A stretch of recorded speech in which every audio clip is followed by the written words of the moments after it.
ISR 9 news కి స్వాగతం. 2014 విభజన కంటే 2019 తర్వాత వచ్చిన చేతకాని పాలన వల్లే రాష్ట్రానికి తీవ్ర నష్టం జరిగింది. మా దగ్గరకు వస్తున్న ప్రజా సమస్యలు సగానికి పైగా భూ సమస్యలు ఎక్కువగా వచ్చాయి. ఎంత విచ్చలవిడిగా భూ దందాలు చేశారో చూడండి. ఇందుకే ల్యాండ్ టైటిలింగ్ యాక్ట్ రద్దు చేశాం. AP CM Chandrababu. నేను ముందే చెప్పాను 2014 ఆ రోజు బైఫర్కేషన్ లో కొన్ని ఇబ్బందులు వచ్చాయి. కానీ ఆ బైఫర్కేషన్ నుంచి కంటే కూడా 2019-24 అడ్మినిస్ట్రేషన్ వల్ల చాలా నష్టపోయాం. ఈరోజు మనం ఒకసారి చూస్తే 10 లక్షల కోట్ల రూపాయలు అప్పులు, 7 వైట్ పేపర్స్ పబ్లిసైజ్ చేశాం. ఎక్కడ చూసినా ఒక అడ్మినిస్ట్రేషన్ అంటే, ఒక పరిపాలన అంటే సమస్యల్ని పరిష్కారం చేసి ప్రజలకు మెరుగైనటువంటి జీవన ప్రమాణాలు ఇవ్వాల్సిన అవసరం ఉంది. కానీ మొన్నే మీరు చూశారు ఎంత దారుణం అంటే, ఎక్కడికి పోయినా నేను పార్టీ ఆఫీస్కి వెళ్తే 3 గంటలు నాన్ స్టాపబుల్ పిటిషన్లు తీసుకుంటే ఒక 4,000 నుంచి 5,000 పిటిషన్లు వచ్చాయి. 5,000 పిటిషన్లో సగం పిటిషన్లు ల్యాండ్ రిలేటెడ్ ఇష్యూస్ వచ్చాయి.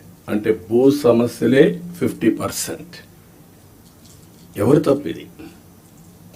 ఎప్పుడు నా 14 సంవత్సరాల సర్వీస్లో కానీ ఇంత విధ్వంసం, ఇంత భూ కబ్జాలు, ఇంత 22A మిస్యూజ్ చేయడం ఎప్పుడూ నేను చూడలేదు. ఇప్పుడు ఏ రికార్డు చూసినా సస్పిషన్తో చూసే పరిస్థితి వస్తూ ఉంది. అంతవరకు వెళ్ళిపోయే పరిస్థితి వచ్చింది. అందుకే ఫస్ట్ క్యాబినెట్లోనే మేము ఏదైతే ల్యాండ్ టైటిలింగ్ యాక్ట్ ఉందో దాన్ని రద్దు చేశాం. సర్వేను కూడా హోల్డ్లో పెట్టాం. ఆ సర్వే కూడా ఇప్పుడే రెవెన్యూ మినిస్టర్ చెప్పినట్టు ఎవడో ఊహించినటువంటి సర్వే రాళ్ళు, దానికి కూడా Galaxy granite one of the best granite,